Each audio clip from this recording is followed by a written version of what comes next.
having a lot of fun playing with these Legos. Do you like to build? It's really fun to put things together and to come up with new creations, and it's kind of hard too. There are a lot of small details in order to make just the thing you want to make, like this fire engine right here. Sometimes builders use something called blueprints. They follow a set of instructions in order to put these things together. Whether it's something small like Legos or something big like a house, builders use those special set of instructions. Well, who makes the instructions?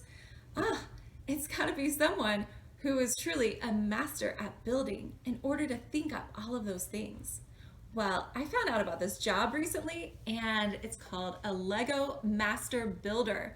This is someone who comes up with plans to make all kinds of extraordinary Lego creations, kind of like the ones you see here, but also the really huge sculptures like you might see in the mall or in a Lego store. Wouldn't that be fun to be hired to play all day long? I think I'd love that. Well, I'd love to tell you about another master builder, a master builder who does things even on a bigger scale than a Lego creator, and that is God. God is the master builder because he's the builder of our lives.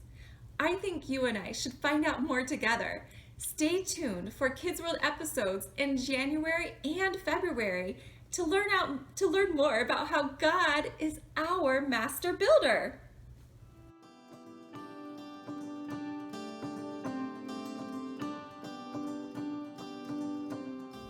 Today in Kids World, we're talking about how God inspires worship. Here's a special message from some of your friends in Kids World. I love to Jesus. Your friends said that they love to worship Jesus. How about you? Me too. We're going to find out more today about what it means to worship the Lord. Check out this week's memory verse. It comes from Zephaniah chapter 3, verse 17.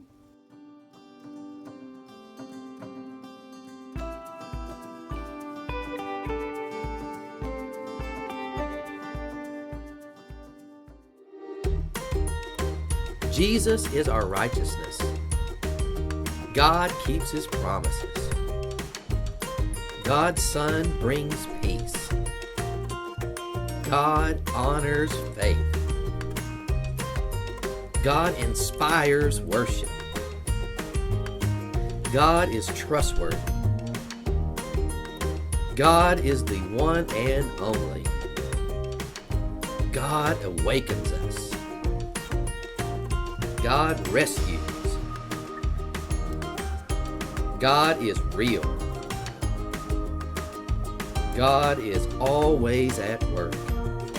God restores. God is Lord of the harvest.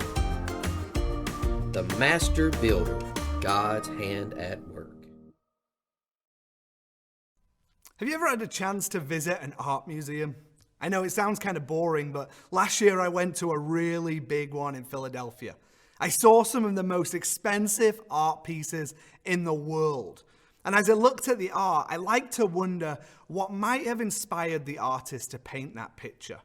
You know, we all get inspired to do different things. Maybe you get inspired to dance or to sing songs or to write.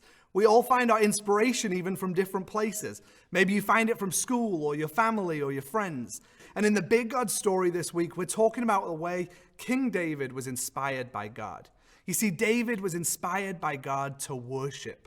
That means that David was so inspired by who God is and all that God had done for him that all he could think but do was to worship God.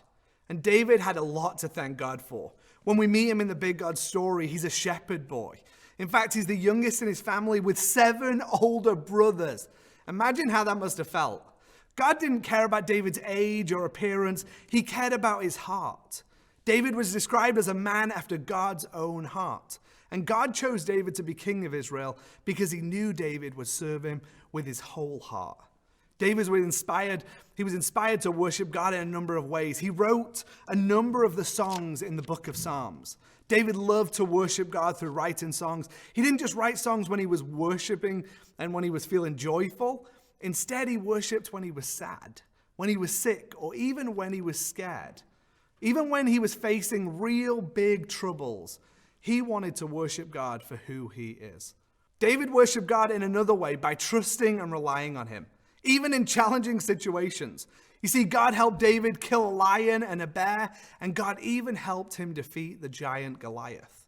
David continued to trust God even when he was king. God used David to bring the Ark of the Covenant back to his people. The Ark of the Covenant meant that God's presence dwelled among his people. And so when the Ark had been stolen, it was a real bad thing. But God helped David return it to the capital city of Israel, Jerusalem.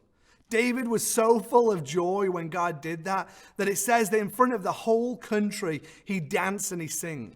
He didn't care what anybody thought of him because he was so thankful for God. David didn't always get it right. He wasn't a perfect king, but he knew God and he knew that God had been good to him. So he worshiped God with all of his heart. God inspires worship. Do you know who God is? Can you see all the good things he's done for you? Take some time and let him know how much he means to you. Allow God to inspire your heart to worship him.